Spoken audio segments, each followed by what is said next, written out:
Students ہمارا جو topic ہے وہ ہے آبزرویشنز. جیسے کہ ہم نے ڈسکس کیا تھا کہ آپ نے ڈیورنگ دی انویسٹیگیشن انٹرویو کرنا ہے فیملیز کا, وینڈرز کا, کسٹمرز کا. اس سے آپ کو بہت سی انفارمیشن ملتی ہے. اس کے بعد یاد رکھیے گا جب بھی آپ نے انٹرویو لینا ہے سسپیکٹ کا, وہ سب سے لاسٹ میں لینا ہے, بیفور اینڈنگ دا انویسٹیگیشن. جب آپ اس کی انٹرویو کر رہے ہوں گے, اس سے کوشچنس پوچھ رہے ہوں گے, تو جو آپ کی آبزرویشن ہے نا, اورل آبزرویشن, کہ وہ جواب کیسے دے رہا ہے, کن سوالوں کے جواب وہ سوچ کے دے رہا, یہ بہت امپورٹنٹ میٹر ہے آپ کے لیے کہ آپ وہاں سے کچھ ایویلیویٹ کر سکیں. جیسے کہ ہم نے دیکھا تھا فرسٹ پیراگراف میں بھی دیکھ لیتے ہیں. Investigative observation can be viewed as going from informal to formal. Being alert and observant is a necessary skill for any type of investigation. Investigator کا الرٹ ہونا اور آبزروینٹ ہونا کہ ہر چیز کو وہ آبزرو کر رہا ہے, اس کے پاس سکلز ہونے چاہیے. اور آپ کی انویسٹیگیشن ہمیشہ انفارمل سے فارمل پہ جاتی ہے. اگر آپ اس سے انٹرویو بھی کر رہے ہیں تو پہلے انفارمل سوال کرتے کرتے کرتے اب آہستہ آہستہ فارمل پہ آ جائیں گے. آپ ڈائریکٹ یہ نہیں پوچھیں گے یہ فراڈ تم نے کیوں کیا, ایسے نہیں ہو سکتا. آپ نے پہلے ہمیشہ irrelevant questions, مطلب انفارمل questions, کہاں رہتے ہیں, آفس کیسے آتے جاتے ہیں, کیونکہ اس طرح کی انفارمیشن سے بھی آپ کو بہت ساری لیڈز مل سکتی ہیں جو آپ کی انویسٹیگیشن کو فائنلی کنکلوژن کی طرف سکسیسفلی لے کے جا سکتی ہیں. ایٹیٹیوڈ جو ہے اینڈ دا ریئیکشن جو ہے اس کا اسپیسیفک کوشچنس کی طرف, وہ بہت زیادہ آپ نے آبزرو کرنا ہے کہ وہ سوچ سوچ کے جواب تو نہیں دے رہا, کیونکہ جو چیز سچ ہوتی ہے اس کے لیے سوچنا نہیں پڑتا. پھر اس کے بعد اس نے جو ریلیشن شپس کے بارے میں بتایا, اپنے سبجیکٹ کے ریلیشن شپس, پرپیٹریٹر کے, فراسٹر کے ریلیشن شپس کیسے ہیں لوگوں کے ساتھ, اور جو آپ پہلے وینڈرز کسٹمرز کے ساتھ آپ ڈسکشن کر چکے ہوں گے اسٹیج پہ, تو آپ اس کو لنک کر سکتے. ہو سکتا ہے آپ کو ایک نئی لیڈ مل جائے, کیونکہ ہمیشہ کنورسیشن سے ہی آپ کو ٹپس ملیں گی جس کے بعد آپ اپنا اس لیٹیگیشن کو سکسیسفلی سالو کر پائیں گے.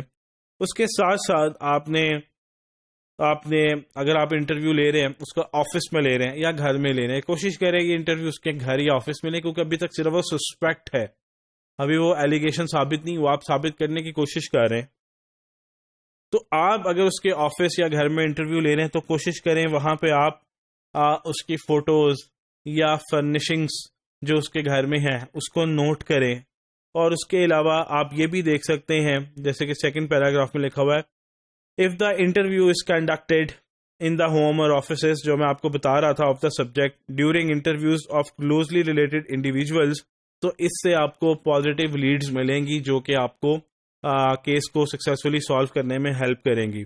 آپ کیا آبزرویشنز نوٹ کریں گے؟ ابھی میں نے کہا اس کا ریئیکشن ٹو اسپیسیفک کوشچنس, اس کا ایٹیٹیوڈ کیا ہے, اور اس کے ساتھ ساتھ گھر میں جو فوٹوز لگی ہیں وہ کیا اس کے کریکٹر کو شو کر رہی ہیں, جو فرنیشنگز ہیں وہاں پہ کچھ سرٹیفکیٹس لگے ہوئے ہیں, ایوارڈز لگے ہوئے ہیں, فوٹوگرافس ہیں, آرٹ ورک لگا ہوا ہے, وہاں سے آپ کو کچھ لیڈز مل سکتی ہیں.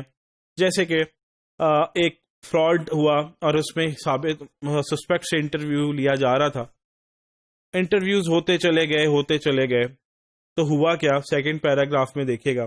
In one investigation, the subject had a college degree in finance displayed on his office wall. اس کی آفس وال میں ایک فائنانس کی ڈگری لگی ہوئی تھی. بہت سارا کچھ انویسٹیگیشن کی, لیکن انٹرویو پہ آئے تو پتہ یہ لگا کہ فائنانس جو ڈگری تھی وہ اس کے آفس وال پہ لگی ہوئی تھی. اچھا, جو فراڈ ہوا تھا وہ بھی بیسیکلی فائنینشیل سے ریلیونٹ تھا. اس نے لوگوں سے انویسٹمنٹس کے طور پہ پیسے لیے تھے, اور پیسے لینے کے بعد اس نے کیا کیا تھا, وہ اس نے بیسیکلی وینش کر لیے پیسے یا غائب کر دیے. اب انویسٹیگیشن بیٹھ گئی, انویسٹیگیشن ہوئی. اب اس کے آفس کے اندر ایک بہت بڑی یونیورسٹی کی ڈگری لگی ہوئی تھی جس کی وجہ سے لوگ امپریس ہوتے تھے. جب اس کی کالج اور یونیورسٹی سے معلوم کیا تو انہوں نے کہا کہ جی اس طرح کا جو کینڈیڈیٹ ہے وہ تو ہمارے پاس کبھی رجسٹرڈ ہی نہیں ہوا اور ہمارے پاس اس کا کوئی ڈیٹا نہیں آ رہا.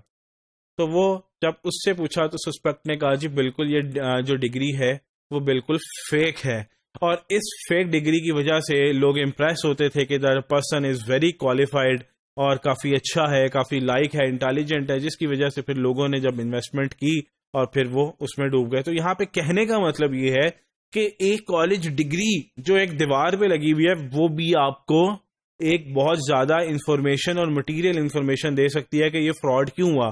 اب یہاں سے یہ ہوا کہ ایک بہت اسٹرانگ ایک جسے کہہ سکتے ہیں آپ کو مل گئی بیس مل گئی کہ انہوں نے ایک کالج ڈگری فیک لگائی جو کہ ایکچوئل میں انہوں نے نہیں لی ہوئی تھی, جس کی وجہ سے لوگ امپریس ہوتے تھے اور پھر انویسٹمنٹس کرتے تھے اور یہ پھر ان کو لیتے گئے انویسٹمنٹس اور ریٹرن نہیں کی. Second paragraph, later in the investigation it was shown that subject was involved in an investment fraud scheme. Very good. Third paragraph, the university that issued degree found no record of subject enrollment. اور یہ جو fake degree وہ use کی جاتی تھی تاکہ لوگوں کا کانفیڈنس جو ہے وہ لیا جا سکے اور وہ پھر ان سے انویسٹمنٹ لی اور پھر وہ اس کی انہوں نے کرپشن کر لی, کھا لی انہوں نے وہ سارے کے سارے پیسے. سو آپ کو کہنے کا مطلب یہ ہے کہ ایک ڈاکومنٹ, ایک فوٹو, ایک سرٹیفکیٹ, ایک ڈگری, آرٹ ورک بھی آپ کی کیس کو سالو کرا سکتا ہے. سو آبزرویشن کا ہونا بہت ضروری ہے.